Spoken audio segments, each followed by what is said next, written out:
First time I've done this in a while. It's Smackdown. We're doing a recap in a nutshell. Canadian content wrestling guy here. Andrew, DA Sports. Damn, let's get at it.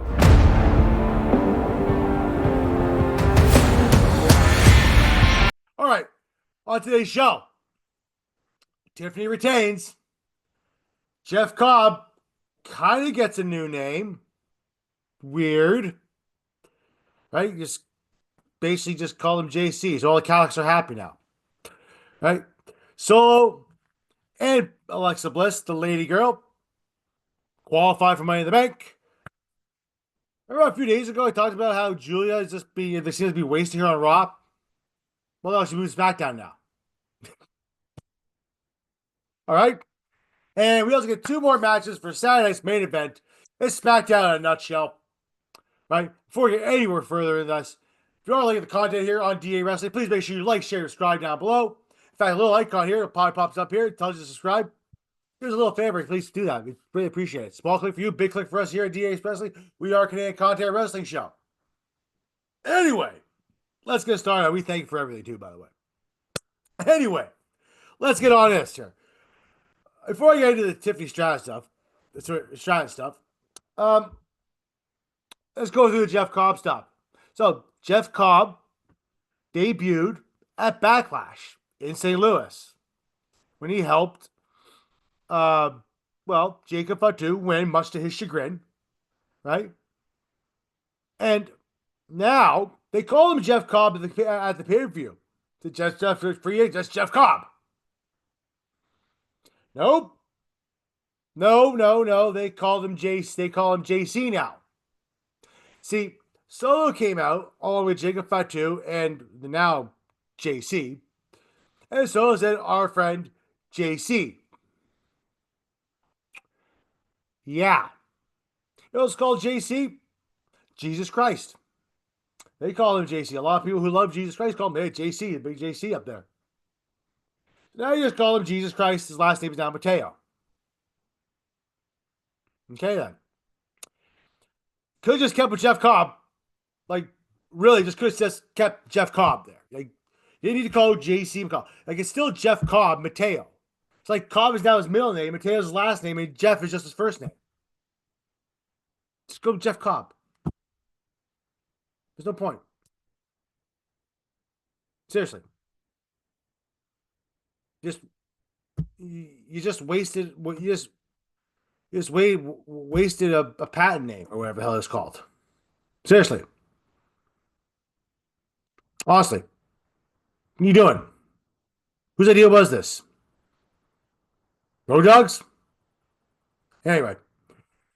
Jeff Cobb ended up having his debut match that night, later on that night, against LA Knight. Right? After, obviously, Solo Sikoa qualified for Money in the Bank. We'll get to that in a bit. We really showed off Jeff Cobb, really. Right? Jeff Cobb did a standing moonsault for a man that size. That's impressive. If you've never seen Jeff Cobb, I suggest you go watch his New Japan stuff. Right? Also, his match in a couple matches he had in AEW. Forbidden Door, stuff like that. Very, very talented guy. He's been around doing it for a long time. I've seen people on the internet saying he debuted and he's 40. Who cares?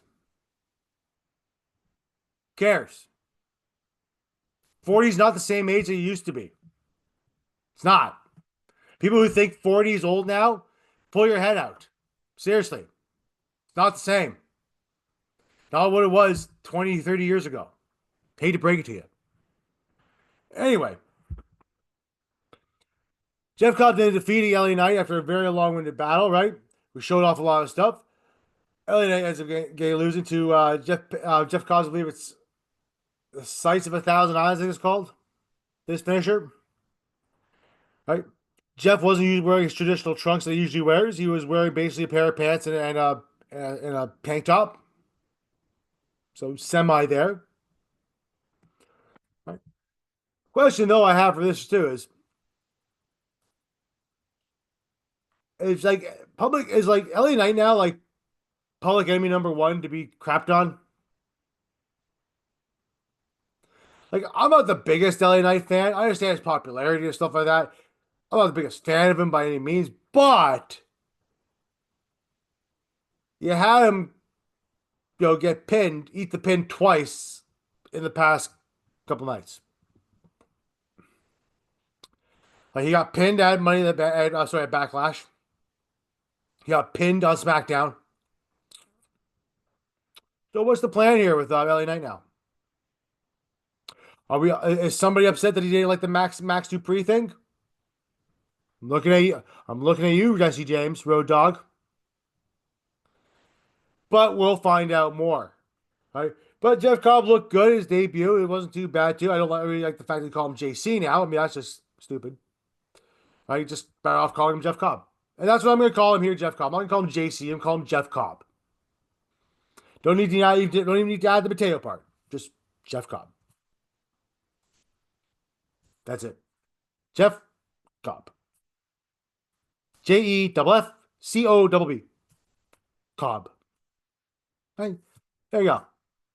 It's made Jeff Jarrett's name relevant. Anyway, moving on.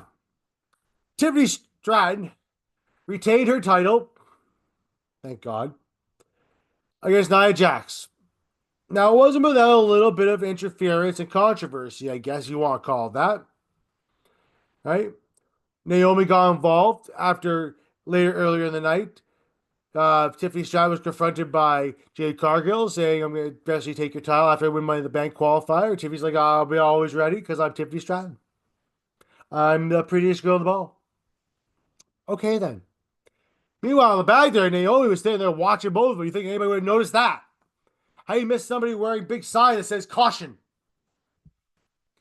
Nobody knows. Anyway. She got involved. Jade Cargill comes down to save the day, chases her off. Right?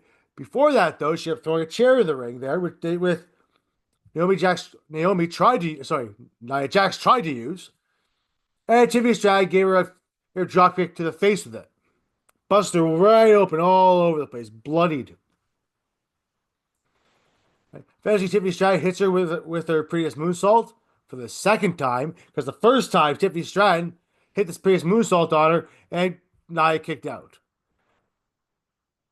They kicked out. They made a big thing where, Nia Jax kicked out of the previous moonsault ever. No one's ever done that in 4 years. Look, unless it's the one-winged angel by Kenny Omega, which I think Steven has been kicked out at least once, I think. No wrestling moves really protected nowadays. It's just not. This just isn't. So let's just stop that nonsense. And for number 2, it's a moonsault. It's pretty when it's in the air, but the landing's the same. I'll point that out there. Right? So it doesn't surprise me that Nia Jax kicked out of it. What did surprise me, though, too, is when Tiffany Stratton tried to powerbomb Nia Jax from the second rope. Right? She had to sit on standing on the rope, do something, I guess jump off or whatever. And Tiffany goes behind her, tries to get in between her legs to powerbomb her, and misfires, and Nia Jax just falls right on her chest. Now that, she probably should have won the match for Nia Jax. Simple as that. Nothing else. It didn't. Tiffany grabbed the rope and Nia seemed shocked. It's like nobody else ever thought of that.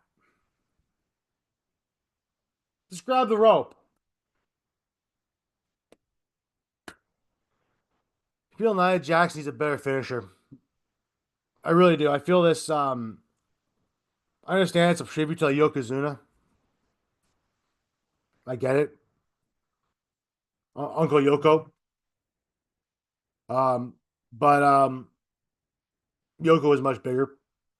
And it kind of worked a little bit better. But Nia Jax just seems like doesn't work the same. I think Nia Jax just go with a power bomb. Or a tiger bomb. One or the other. That's just my opinion. I'm entitled to it. Danny wrestling guy, I like to have a entitled opinion. Look at that. Anyway. But which leads us now to Tiffany Stratton being free and clear of Nia Jax, hopefully, thank God. And moving on to see who she face probably after Money in the Bank. Or at Money in the Bank. Or maybe Saturday night's main event, because That's next weekend, and we have 4 matches on the card. Might just maybe they'll do one more. Who knows? Maybe they'll put the Raw women's title on there. Don't know. But speaking of Saturday night's main event, which is happening next week, as I mentioned on the last show, we're getting Seth Rollins and Braun Breaker versus Sami Zayn and CM Punk. We're also getting Logan Paul versus Jey Uso. And announced this week, we will be getting Damian Priest and Drew McIntyre in a steel cage, which Priest kind of lovely promo to introduce us, saying we've been going around in this Drew McIntyre Drew McIntyre was, I think, is a tornado for like a year and a half now. It has to end. Right? I say a steel cage match, so nobody can get out. Just happens. Drew said the exact same thing. He agreed. He said, I guarantee you somebody's leaving on a stretcher. Drew's leaving on a stretcher. It's going to be Drew. Because I see it as WrestleMania, Drew got the win. They probably want to make this a 3-match deal. So, logic says Priest is going to lose, but Priest is going to win this one. And Drew go out of the stretcher. Yeah. About that. Drew looked pretty banged up. He was really selling the injury from actually from Backlash too. He slammed his head. Mentions the fact that Priest slammed his head in the ground from off that 15-foot high post.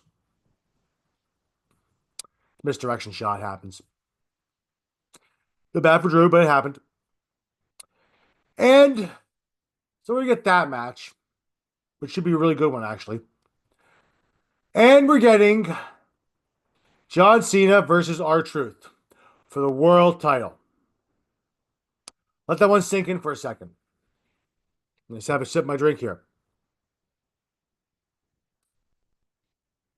Now that's sunk in for a second, would it be wild if R-Truth won? He's not. But wouldn't it be wild if R-Truth beat John Cena? You know what would have been better? If they had Money in the Bank before Saturday night's main event, had your Money in the Bank qualifier there, Money in the Bank thing, win Money in the Bank, and then Saturday night's main event comes up, and R-Truth does win, holds the title for like 30 seconds, and then loses to whoever the Money in the Bank guy is.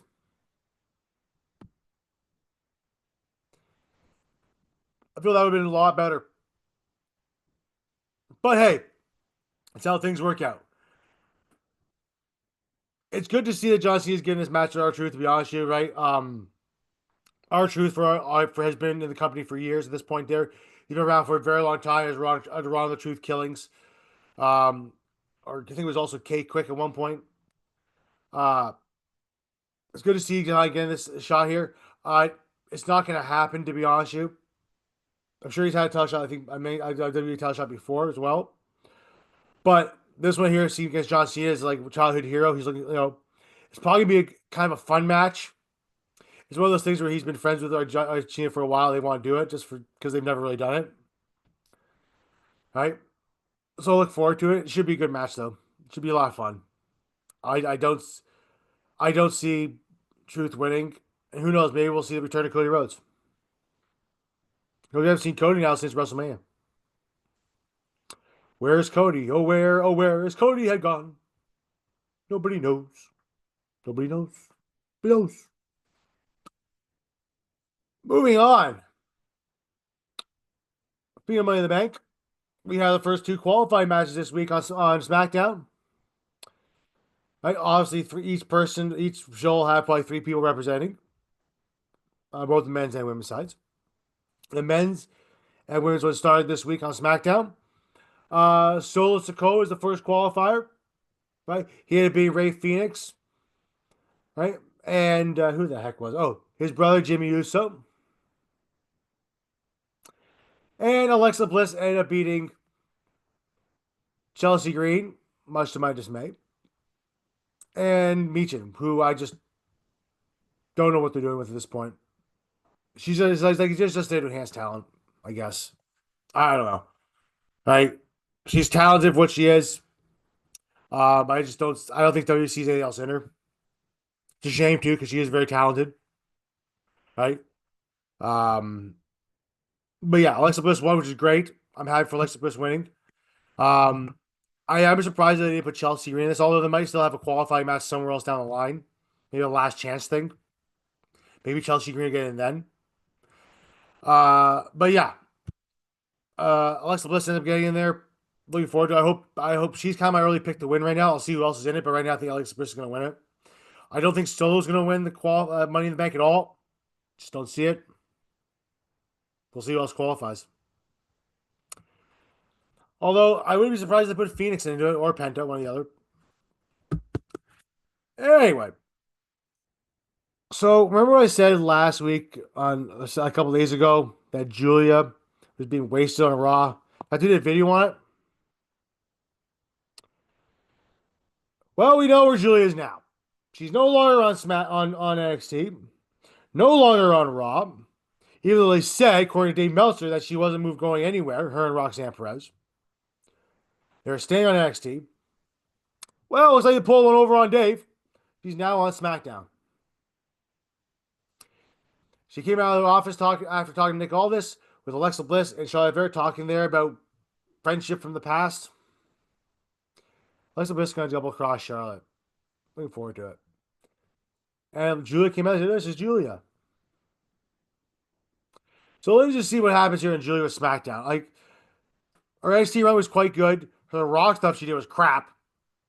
So hopefully the SmackDown stuff is somewhere in between, if not better. We'll find out more later on as we go on.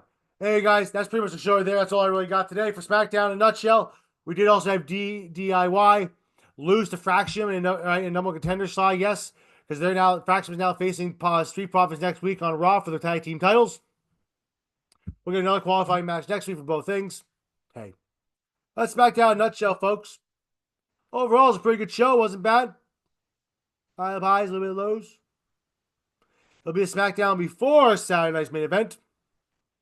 We'll see what goes from there. Anyway, guys, don't forget to follow us here on our shows. I'm Andrew. AAP 1982, D-Lines 1981, wherever he's on the show. DA Sports or DA Wrestling on X. DA Sports on TikTok. We're going to follow us on YouTube, Spotify, and Podbean. Follow us on the Podbean, guys. The audio's there. It needs to be there. Hey, guys, thanks a lot. Appreciate it. Have yourself a good one. And I'll talk to you about probably on Monday. Monday night, maybe. Who knows? Have a good one, everybody. Bye. See ya.